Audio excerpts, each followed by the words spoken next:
하나님 말씀 함께 봅니다. 요한복음 12장 12절부터 15절까지입니다. 요한복음 12장 12절부터 15절까지 우리 한 절씩 교독해 보시겠습니다. 요한복음 12장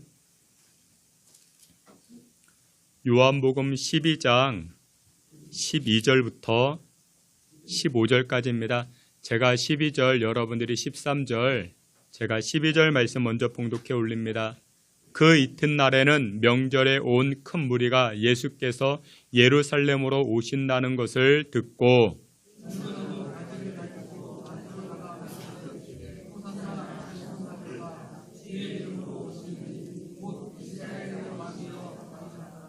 예수는 한 어린 나귀를 보고 타시니 너희 왕이 나귀 새끼를 타고 오신다 함과 같더라. 아멘. 이 시간에 우리 임마누엘 찬양대 통해서 하나님께 영광 돌리겠습니다.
기도하겠습니다. 거룩하신 하나님 아버지, 종려주의를 맞이하였습니다. 예수님의 고난을 깊이 묵상하는 한 주간 되게 하시고 우리를 사랑하신 예수님의 말씀, 또한 우리에게 들려주신 부활의 은혜의 역사들의 말씀들이 우리 신비에 새겨지게 하여 주시고 생명의 말씀으로 승리하는 한 주간 귀하고 복된 시간 되게 하여 주시옵소서. 예수 그리스도의 이름으로 기도하옵나이다. 아멘. 예, 우리 오늘은 요한복음 12장 말씀을 가지고 주의 이름으로 오시느니 라는 제목으로 하나님 주신 은혜의 말씀 나누고자 합니다. 오늘 주일을 종려주일이라고 합니다. 종려주일이라는 것이 무엇이냐? 예수님께서 십자가 지시기 위하여 예루살렘 성을 입성하신 날을 기념하는데 이때 많은 백성들이 길고 커다란 야자나무 잎을 꺾어 흔들면서 호산나 호산나 찬송하리로다 이렇게 고백하기 시작합니다. 쉽게 이야기하면 제주도에서 볼 수 있는 야자나무로 보면 이 종려나무가 이해가 될 것입니다. 사랑하시는 귀한 성도 여러분들, 종려주일을 기점으로 예수님의 고난이 시작됩니다. 이번 한 주간도 십자가 고난을 묵상하시면서 십자가를 통하여 보여주신 하나님의 사랑, 깊고 크고 넓은 이 하나님의 사랑을 체험하며 살아가실 수 있는 저와 여러분 되시기를 주님의 이름으로 축원합니다. 예수님께서는 이 예루살렘 성을 입성하신 다음에 일주일 후에 십자가를 지시게 됩니다. 그때 여러 가지 일들이 일어나게 되는데 근데 예수님 중심으로 일어난 일은 크게 두 가지가 생기게 됩니다. 첫째, 우리가 잘 아는 그 성만찬, 예수님께서 제자들과 함께 떡을 나누시고 잔을 나누시는 소위 최후의 만찬이 이때 일어나게 됩니다. 그리고 또 하나의 사건이 있는데 또 하나의 사건이 무엇이었는가? 예수님께서 그 유명한 겟세마네 동산에 올라가셔서 기도한 사건, 그것이 바로 여기에서 일어나게 됩니다. 예수님께서 예루살렘 성을 입성하시고 난 다음에 예수님 중심으로 일어났던 큰 두 가지 사건이 바로 여기에서 나타나게 됩니다. 근데 여러분들, 예수님께서 최후의 만찬, 제자들을 불러놓고 떡과 잔을 나누면서 마지막 식사를 하신 이유가 무엇인지 아십니까? 왜 예수님 제자들과 함께 식사하셨는가? 요한복음 13장 1절에 이렇게 이야기를 합니다. 앞에 있는 말씀 요한복음 13장 1절 함께 보시겠습니다. 유월절 전에 예수께서 자기가 세상을 떠나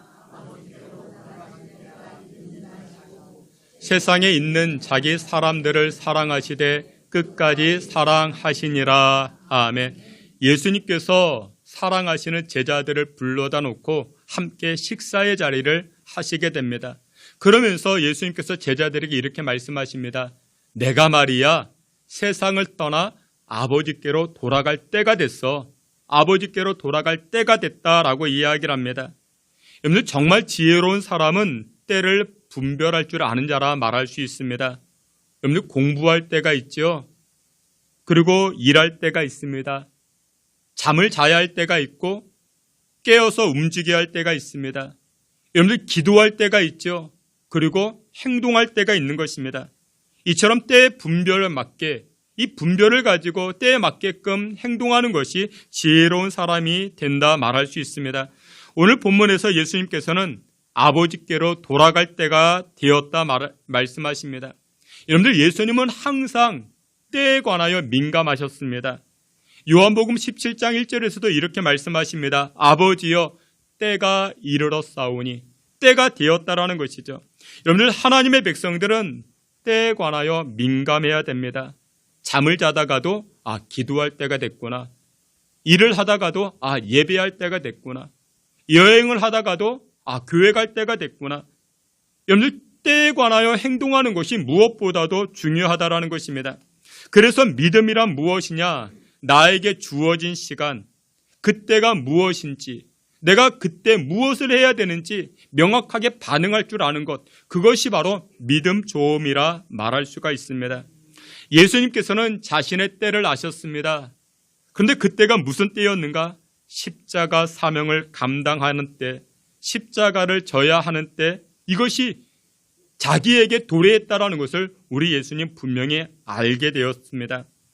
요한복음에서는 성찬식이 등장하지 않습니다. 근데 성찬식의 내용, 성찬식 가운데 있었던 세족식이 등장을 합니다.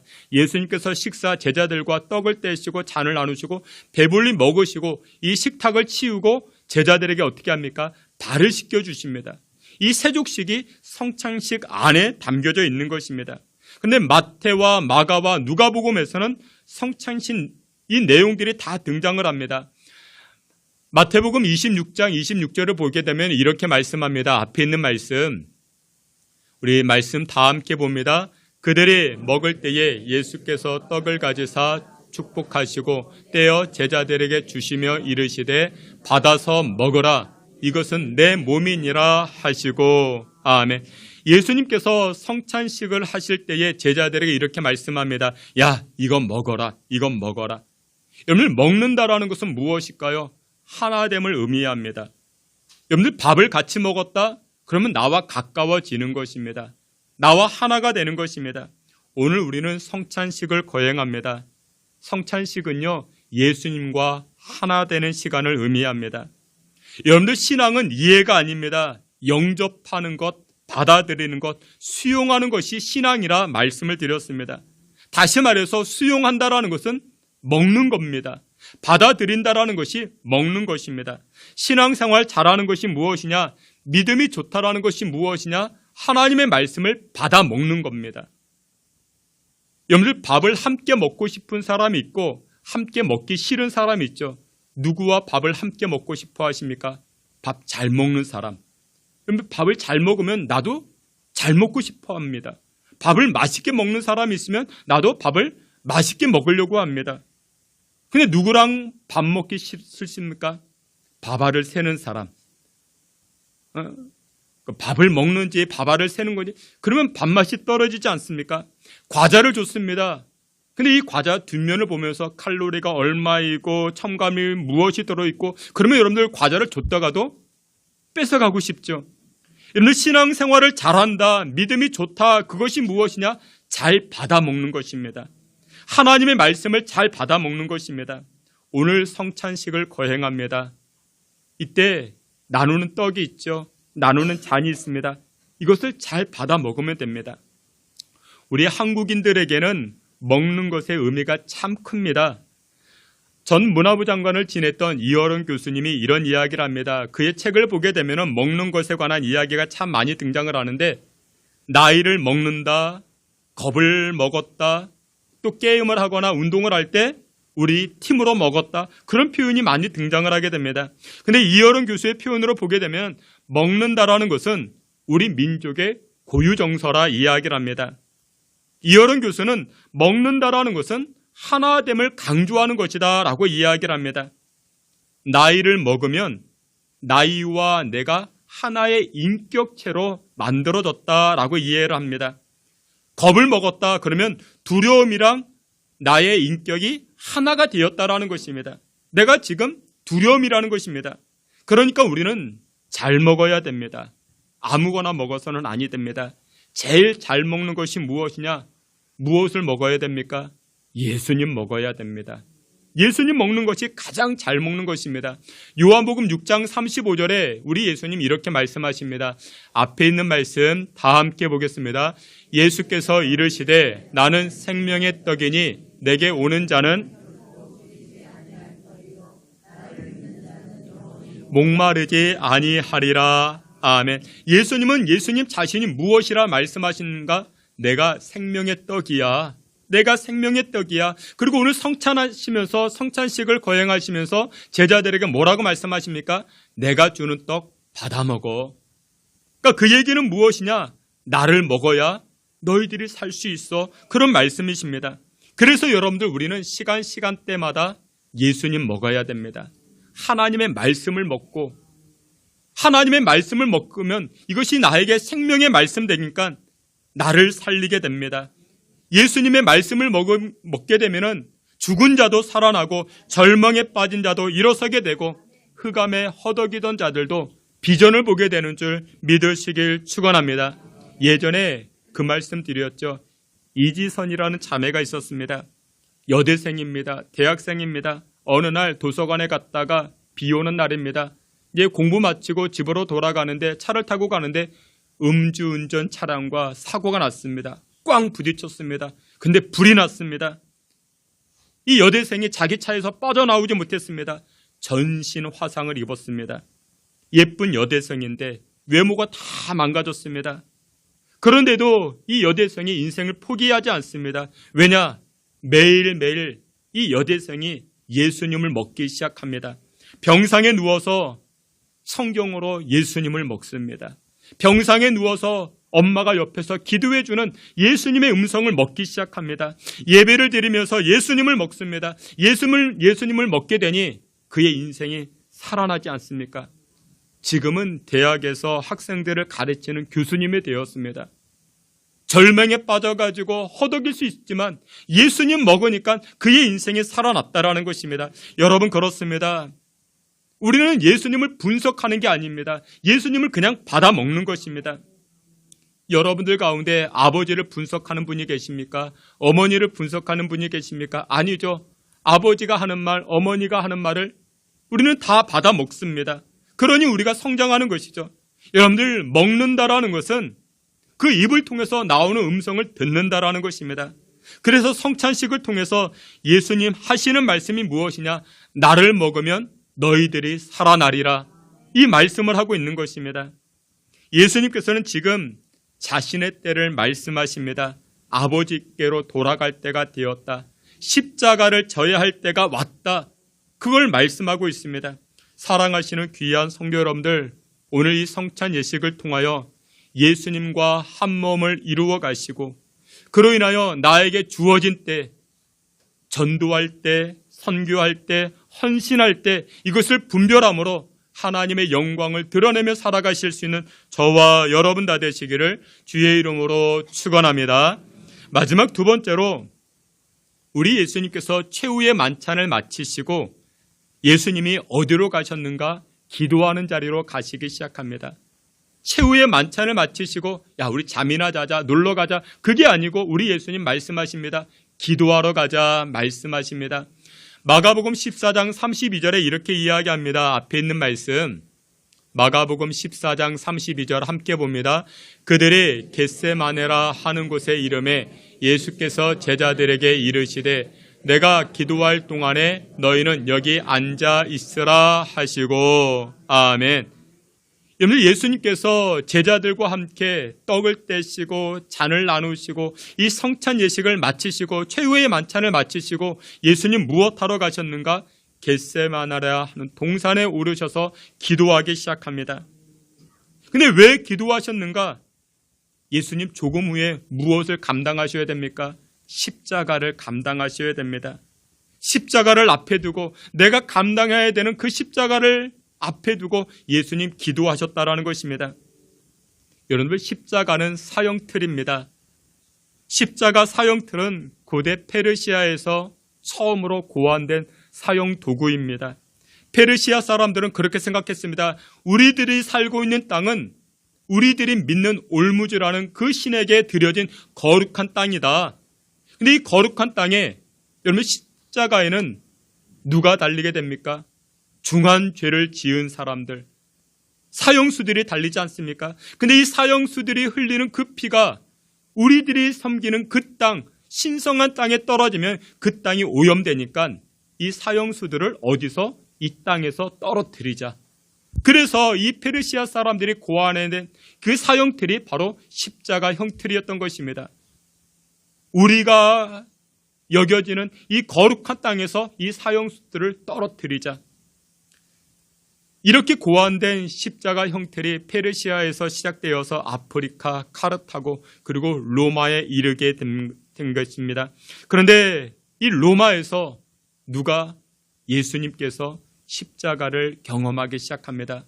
이스라엘 땅에 주둔하고 있었던 로마 병사들이 이 십자가에 예수님을 못 박기 시작합니다.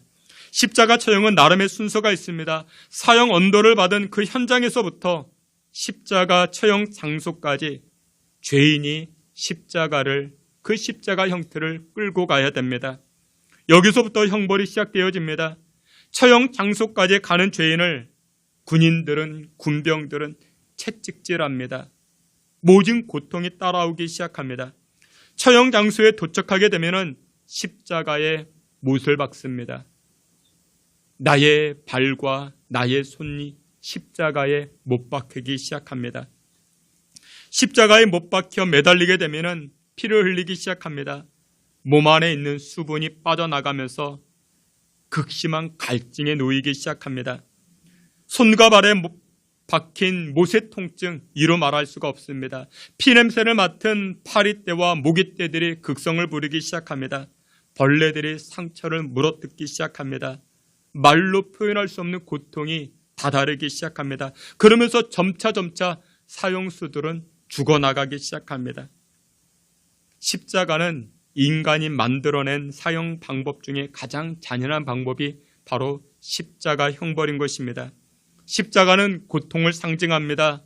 사람을 두렵게 합니다.